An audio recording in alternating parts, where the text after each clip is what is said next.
ক্ষমতা ছেড়ে নিরপেক্ষ সরকারের অধীনে নির্বাচন দিয়ে আওয়ামী লীগের জনপ্রিয়তা যাচাইয়ের আহ্বান জানিয়েছেন বিএনপি চেয়ারপারসনের উপদেষ্টা জয়নুল আবেদিন ফারুক।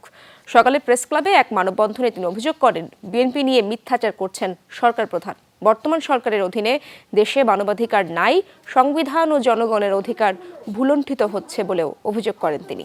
বলেন, বিএনপি ক্ষমতায় যাওয়ার ষড়যন্ত্র করে না, কাউকে সরাতেও চায় না।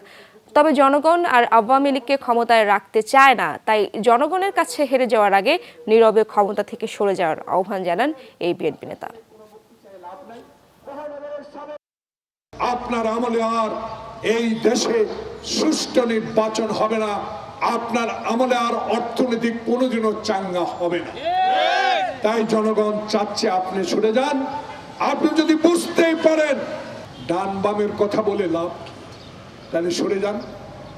জনগণ তো চায়, তার প্রমাণ 7 জানুয়ারি নির্বাচন।